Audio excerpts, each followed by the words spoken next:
तो द्रौपदी जी यही, जब द्रौपदी जी को जवाब पितामह जी दे रहे हैं, अन्न का प्रभाव था। द्रौपदी ने कहा, पहचानते हैं हंसी हम काहे को, क्यों मैं हंसी? नहीं, बताओ। आज आप सरसैया पर पड़े हो, इतने बड़े महारथी होते हुए, जानते हो क्यों? क्यों?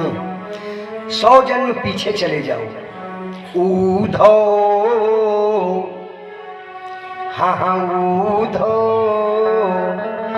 कर्मन की गति न्यारी, ऊधो कर्मन की गति न्यारी। कर्म की गति न्यारी है, कर्म के अनुसार ही सृष्टि में फल मिलता है। 100 जन्म पीछे जाओ बाबा, आप राजा थे, जंगल में शिकार खेल करके आ रहे थे। मैं नागकन्या और हमारा पति नागपुरुष नाग था। हम इच्छाधारी नागन और इच्छाधारी नाग था। आपने मेरे पति को मार दिया, अधमरा मेरा पति था। और उतने से ही आपको संतुष्टि नहीं मिली, बाण से उठाए और उठा करके कंटीली झाड़ी पर अपने फेंक दिया। उसके अंग प्रत्यंग में कांटे चुभ गए, मैं बिलखती रह गई। आज 100 जन्म के बाद आओ, वही मेरा पति जो इच्छाधारी नाग था अर्जुन बना है, और आप ए बाबा पितामह बन करके आए हो। जैसे तड़पते हुए कंटीली झाड़ियों पर फेंक दिए उसको, अधमरा हमारा पति, उसके अंग प्रत्यंग में कांटे चुभ गए, वैसे ही ये बाबा आज मेरे उसी नागपति के द्वारा आप मारे गए हो। अंग प्रत्यंग में बाण चुभा है और प्राण निकल नहीं रहा है। इसीलिए कहने वाले ने कहा, सूर बाबा ने बताया, ऊधो कर्मान की गति न्यारी। कर्म का फल है बाबा, इसी पर हमने याद करके हंस दी। पितामह ने कहा कि मधुसूदन अब जाने की तैयारी है, अब हम जाना चाहते हैं। द्रौपदी ने मेरे पर्दे को फाड़ दिया, अब हमें जाने दो। भगवान हम जा रहे हैं, देखना तब के यहाँ रहना जब तक हमारे प्राण चले जाए। मैं जब समय यह देखना चाहता हूँ, देखूं तो उस गोविंद को, पीतांबरधारी को, आप मेरे सामने रहना। जाके कहना तो करे ना स्वामी, जब प्राण तन से निकले, इतना तो करे ना स्वामी, जब प्राण तन से निकले, गोविंद नाम लेकर, जब प्राण तन से निकले, गोविंद नाम लेकर, जब प्राण तन से निकले, इतना तो करेगा स्वामी, जब प्राण तन से निकले।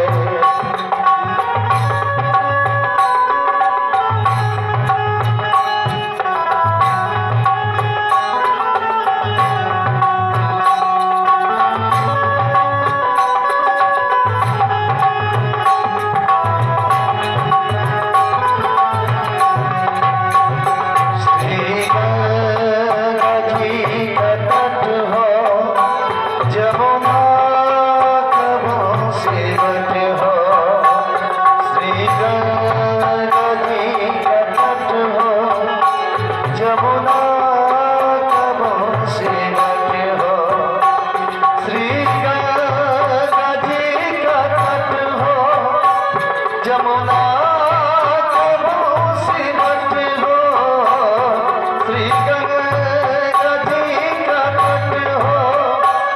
जमुना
भगवान से पितामह जी का यही कथन दिन एकादशी का है।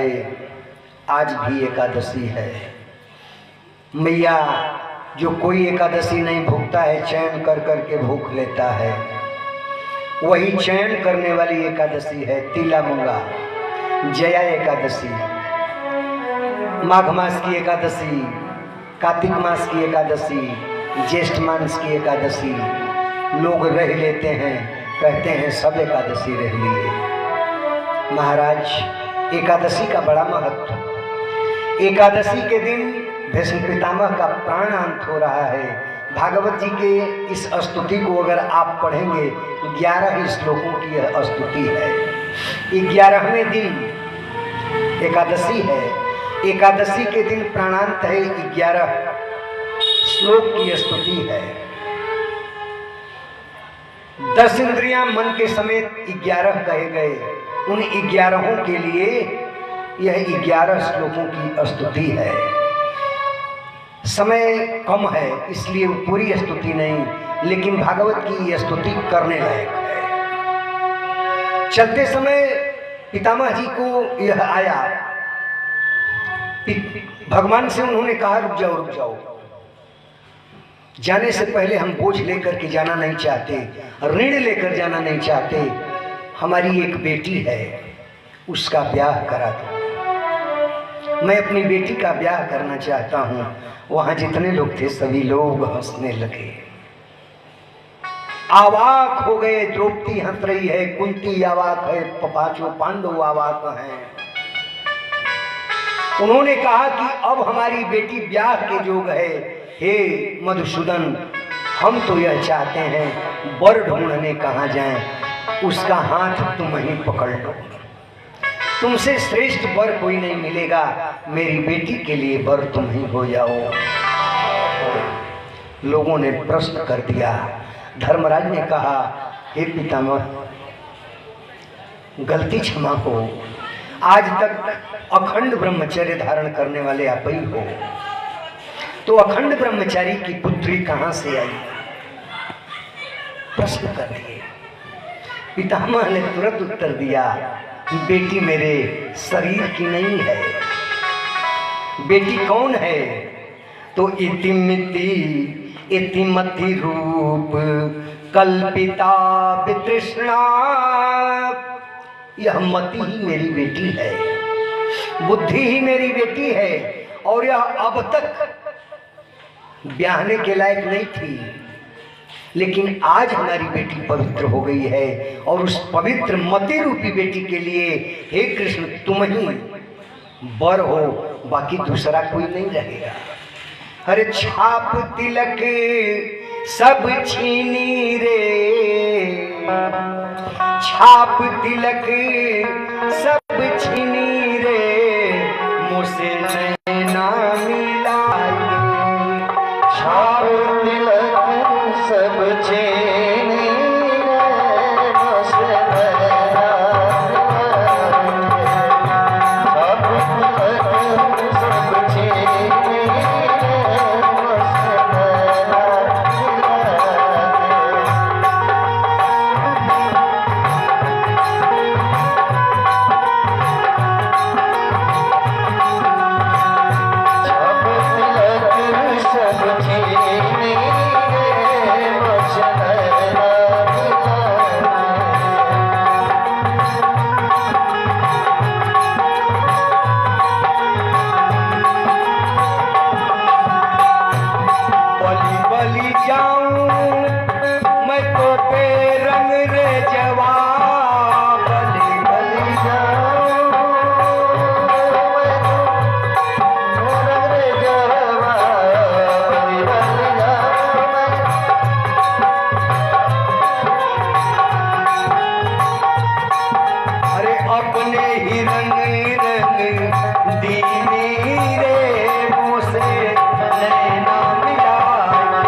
बोल दो भक्तवत्सल भगवान की जय, सांवले सरकार की जय। इस तरह से भीष्म पितामह की बेटी का हाथ पकड़ करके मति रूपी बेटी को स्वीकार करते हैं मधुसूदन कन्हैया, और वो अपना प्राण छोड़ते हैं।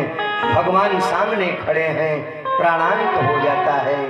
पितामह का अंत्येष्टि करवाते हैं।